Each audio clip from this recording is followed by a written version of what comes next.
Power കട്ടില്ലാത്ത 10 വർഷം എന്ന LDFിൻ്റെ മുദ്രാവാക്യം എങ്ങനെയാണ് പവർ കട്ട് ഇല്ലാതായത് എന്നാണ് ആദ്യം പരിശോധിക്കേണ്ടത്. ഈ സർക്കാർ വന്നതിന് ശേഷം കേരളത്തിൽ അധികമായി ഏതെങ്കിലും വൈദ്യുതി ഉൽപ്പാദിപ്പിച്ചോ, ഏതെങ്കിലും പുതിയ ജലവൈദ്യുത പദ്ധതികളോ അല്ലെങ്കിൽ സോളാർ പദ്ധതികൾ പുതുതായി തുടങ്ങി കൂടുതൽ വൈദ്യുതോൽപാദനം നടത്തിയിട്ടാണോ പവർ കട്ട് ഇല്ലാതായത്? അല്ല. പവർ കട്ട് ഇല്ലാതായതിന് കാരണം നമുക്ക് ഗ്രിഡ് ഉണ്ടായി എന്നുള്ളതാണ്. ഈ ഗ്രിഡിൻ്റെ നിർമ്മാണം UDF സർക്കാരിൻ്റെ കാലത്ത് തുടങ്ങിയതാണ്. അത് പിന്നീട് പൂർത്തീകരിച്ചു. അപ്പോൾ ഗ്രിഡ് ഉണ്ടാകുമ്പോഴുള്ള ഗുണം എന്താണെന്ന് വെച്ചാൽ നമുക്ക് വളരെ എളുപ്പത്തിൽ വൈദ്യുതി വാങ്ങാൻ കഴിയും എന്നുള്ളതാണ്. വൈദ്യുതി വാങ്ങാൻ കഴിയുമെന്ന് മാത്രമല്ല, പവർ എക്സ്ചേഞ്ച് നടക്കും. നമ്മളിവിടെ ഉൽപ്പാദിപ്പിക്കുന്നത് നമ്മുടെ പീക്ക് ടൈമിലല്ല, നമ്മളിവിടെ ഉൽപ്പാദിപ്പിക്കുന്ന വൈദ്യുതി മറ്റുള്ളവർക്ക് കൊടുക്കാം. പീക്ക് ടൈമിൽ നമുക്ക് അവിടെ നിന്ന് വൈദ്യുതി കൊണ്ടുവരികയും ചെയ്യാം. ഒരു സ്വിച്ച് അങ്ങോട്ടും ഇങ്ങോട്ട് മാറിയിടുന്ന വ്യത്യാസം മാത്രമേ ഉള്ളൂ. അപ്പോൾ ഈ വൈദ്യുതി വാങ്ങി നമ്മളിപ്പോൾ മൊത്തം ഉപയോഗിക്കുന്ന വൈദ്യുതിയുടെ 80% നമ്മൾ ഇമ്പോർട്ട് ചെയ്യുകയാണ്. മീൻസ് സംസ്ഥാനത്ത് നിന്ന് പുറത്തുനിന്ന് വരുന്ന വൈദ്യുതിയാണ്. എങ്ങനെയാണ് ആ വൈദ്യുതി വാങ്ങിയ കരാറുണ്ടായത്?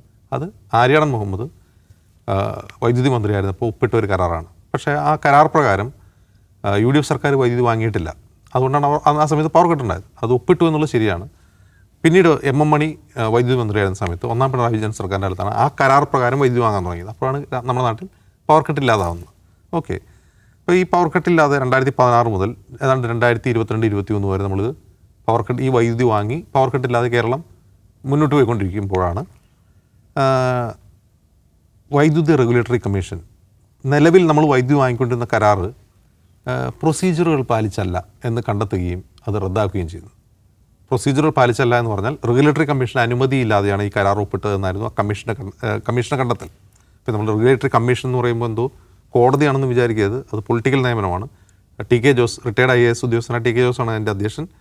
ഒരു B പ്രദീപ് ആണ് അതിൻ്റെ, അതും പൊളിറ്റിക്കൽ നിയമനമാണ്. അതിൻ്റെ കമ്മീഷൻ മെമ്പർ B പ്രദീപ് എന്ന് പറഞ്ഞാൽ S ശർമ്മയുടെ കാലത്ത് വൈദ്യുതി മന്ത്രി ആയിരുന്ന കാലത്ത് അദ്ദേഹത്തിൻ്റെ പേഴ്സണൽ സെക്രട്ടറി ആയിരുന്ന ആളാണ് ഈ B പ്രദീപ്. അവർ രണ്ടും പൊളിറ്റിക്കൽ നിയമനമാണ്.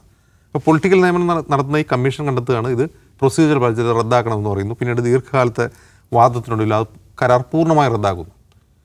പൂർണ്ണമായി റദ്ദായി കഴിഞ്ഞപ്പോഴാണ് ഇതിലെ പ്രശ്നം. നമ്മൾ വാങ്ങിക്കൊണ്ടിരുന്ന കരാറാണ്, വെറും 4 രൂപ സംതിങ് പൈസയ്ക്കാണ് ഈ വൈദ്യുതി വാങ്ങുന്നത്. ഇത് റദ്ദാക്കി കഴിഞ്ഞപ്പോഴുള്ള പ്രശ്നം എന്ന് വെച്ചാൽ അതിൻ്റെ ഇരട്ടി വിലയ്ക്ക് പോലും വൈദ്യുതി നൽകാൻ മറ്റ് കമ്പനികൾ തയ്യാറാവുന്നില്ല. 9 രൂപയ്ക്കും 10 രൂപയ്ക്കും 14 രൂപ വരെ പീക്ക് ടൈമിൽ നമുക്ക് വൈദ്യുതി വാങ്ങേണ്ടി വരും. അത് വൻ തോതിലുള്ള നഷ്ടം KSEBക്ക് ഉണ്ടാക്കുന്നു. ഈ പ്രശ്നം വന്നു കഴിഞ്ഞപ്പോൾ അപ്പോഴാണ് ഇത് പ്രതിസന്ധിയിലാവുന്നത്. യഥാർത്ഥത്തിൽ ആര്യാടൻ മുഹമ്മദ് അഴിമതി നടത്തി എന്നായിരുന്നു ആരോപണം. ഈ കരാർ ഒപ്പിടാൻ വേണ്ടി അഴിമതി നടത്തി. ഇപ്പോൾ അഴിമതി നടന്നു തന്നെ ഇരിക്കട്ടെ. അഴിമതി നടന്നാൽ പോലും ആ കാലത്ത് അത് ഏറ്റവും കുറഞ്ഞ ചിലവിൽ കുറഞ്ഞ പൈസയ്ക്ക് ലഭിക്കുന്ന വൈദ്യുതിയാണ്. ദീർഘകാലം 25 വർഷത്തേക്കാണ്. അപ്പോൾ അഴിമതി നടന്നിട്ടില്ല എന്ന് പിന്നീട് കണ്ടെത്തി വിജിലൻസ് അന്വേഷണത്തിൽ. ഈ കരാറിന് വലിയ പ്രശ്നമൊന്നും ഉണ്ടായിരുന്നില്ല എന്ന് കണ്ടെത്തി. പിന്നീട് ഈ കരാർ റീഇൻസ്റ്റേറ്റ് ചെയ്യാൻ വേണ്ടിയുള്ള ശ്രമമായി.